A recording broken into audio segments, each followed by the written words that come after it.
Salut, c'est Mathieu Delpech. Donc je fais cette vidéo pour faire un peu le bilan de l'OCC 2021 que j'ai préparé un peu pendant tout l'été, mais ça s'est pas trop passé comme prévu. Donc aujourd'hui, je vous propose de regarder les images de la course et puis après, on prend un petit moment pour analyser tout ça et expliquer un peu pourquoi ça s'est passé comme ça. Donc bon visionnage. L'arrivée en trombe de l'enfant chéri d'Amérique. Là j'ai les cannes là, ouais. C'est parti. Double expresso. Devine. Après 10 jours sans, ça va bomber. Café.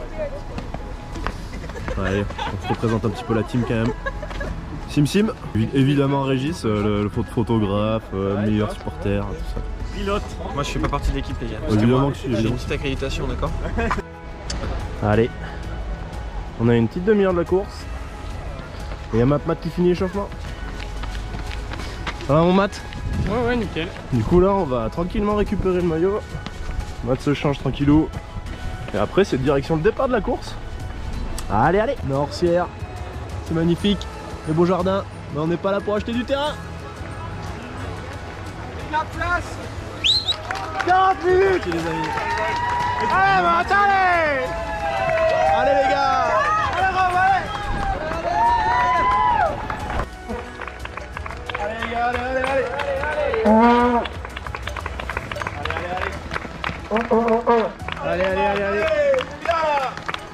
Allez le Matt.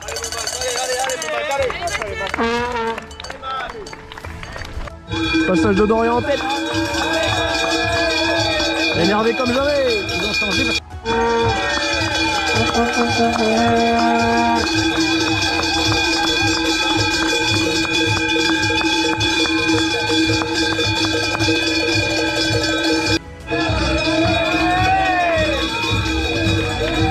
Les gars, allez. Allez les gars. Allez. Allez Nico, allez Thomas. Allez Nico. Allez Nico. Allez les gars. Allez Nico. Allez. Allez toi. Allez Tom. Allez. On arrive à champer bientôt. Allez mon Matt, allez. Allez mon Matt, hein. Allez, t'es bien là. Allez mon Matt. Allez Matt, allez. Allez Matt. Allez les gars, allez. Gardez en tête. Avec Vermeulen. Sur le lac.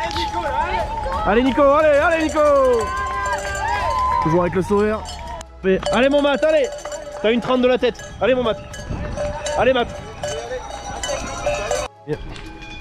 Au col de la forque là. Comment. Deux Anglais devant. Ça piaille. Une 30 devant. Allez. Nico. Allez Nico. Ils sont à 2 minutes devant. Allez Nico, allez. Ils sont à 2,15 devant. Allez. Allez les gars, allez. Allez Dorian. Allez. Et il y a mon Matt qui arrive juste là. On va le suivre un petit peu. Allez mon Matt, allez. Allez Matt. T'as 8 minutes, ok? Allez, t'es bien mon gars. Allez. Allez Blanc.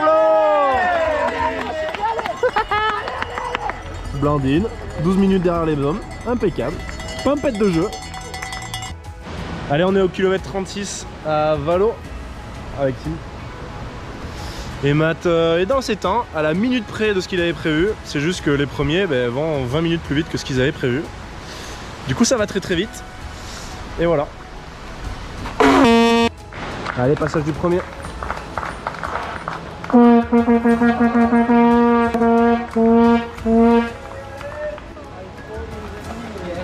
Allez Rémi, allez. 5. Allez. Allez Léonard. Pas loin là. Allez. T'es 6, t'es 7. Allez Antoine. T'as le top 10 là. Allez mon gars, allez. Allez, on arrive au buet avec Simtis. Et c'était dur pour Matt à vélo. Donc on va voir ce que ça raconte.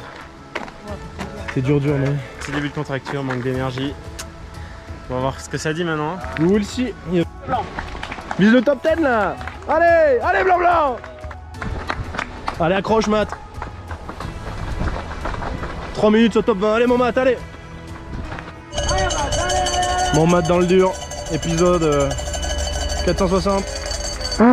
Il a rangé les bâtons. Allez Mathieu. Allez, accroche-toi là. Allez. On arrive à Arlentière. Dernier ravito. Simon est toujours aussi beau. Et voilà. Notre petit Matt va pas tarder. N'abandonne pas comme ça mon Matt, allez. Allez, faut finir mon Matt. Allez, à la poursuite avec le team. Allez mon Matt, allez. Allez petit Matt, allez. Allez, courage grand. A tout à l'heure Matt. On va se baigner.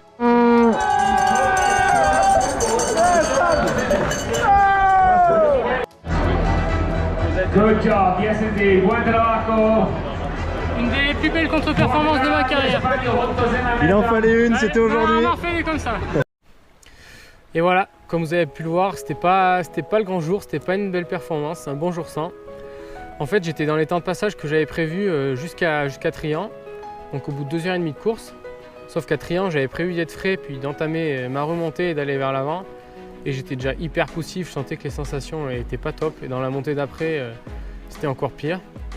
Et en fait, dès les premières descentes de la course, je sentais que j'avais un peu des barres dans les quadris, donc j'étais déjà super entamé au niveau musculaire, malgré 10 jours d'affûtage. Donc ça, c'était un peu surprenant. Et j'arrivais pas à descendre les descentes suivantes. J'étais vraiment pas à mon niveau en descente et les montées, c'était hyper poussif, pas d'énergie. Donc j'ai quand même serré les dents jusqu'à Valorcine, où je dois passer 22, 23e.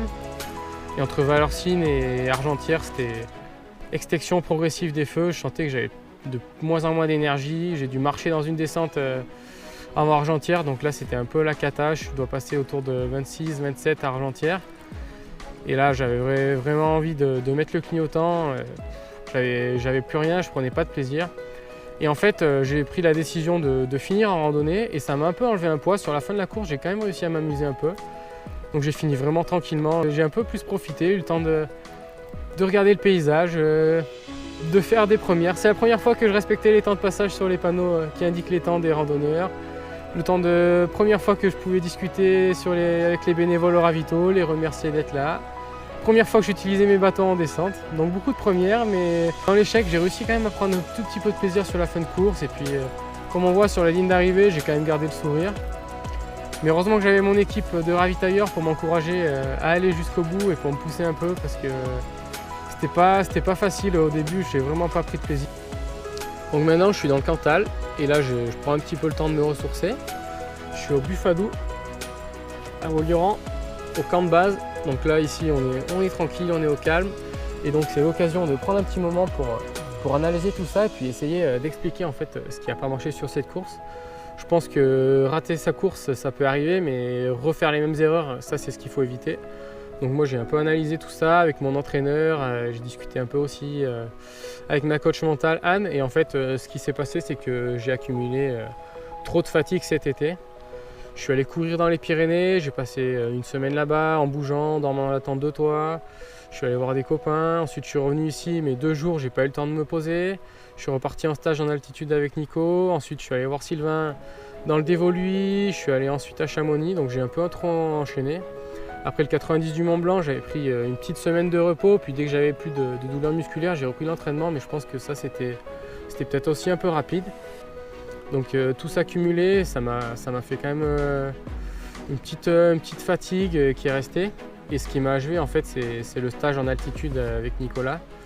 Donc dans la vidéo, je vous explique un peu le protocole à respecter pour faire qu'un stage en altitude marche bien.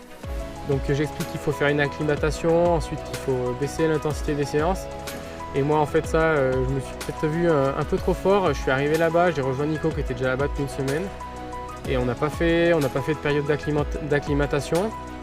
J'ai pris direct les entraînements assez forts avec lui. Et surtout, j'ai repris les entraînements avec des intensités un peu trop élevées par rapport à mes intensités habituelles. Nico, il aime bien s'entraîner assez rapide et moi, j'aime bien sur les sorties longues et sur les récup, j'aime bien vraiment aller doucement, aller à mon rythme. Et là, je suis resté avec lui. Donc l'altitude ajoutée à des intensités plus élevées, et ben, ça a fait que ça a généré trop de fatigue. Et puis au dossard de l'UTMB, il y a un petit contrôle pour les athlètes élites. Ils regardent l'hémoglobine en prenant une petite goutte de sang sur le doigt. Et là, j'ai vu que mon hémoglobine était assez haute. Et donc je me suis dit, ah super, quand même, le stage ça a bien marché. Je pensais que ça allait être en canne. Et puis j'avais pas des sensations trop pourries la semaine avant. Mais en fait, comme c'est sur petit footing, ben, on ne peut pas forcément noter la fatigue profonde. Mais musculairement, je sentais que ça poussait pas trop mal. Et puis en fait, après la course, j'ai fait des analyses plus poussées. Et leur test d'hémoglobine au doigt, il était pas précis. En fait, j'avais l'hémoglobine et l'hématocrit qui n'avait pas bougé, le boost hématologique du stage en altitude, ça n'a pas marché, donc ça m'a juste créé de la fatigue et ça m'a pas mis de coup de boost et j'ai pas réussi à surcompenser derrière. Donc je pense que voilà, les grands enseignements à tirer de cette course, c'est que des fois il faut prendre le temps de se reposer, prendre 2 petites semaines dans le Cantal avant les courses pour refaire monter l'énergie et pas être toujours à droite à gauche, même si c'est tentant d'aller voir du pays.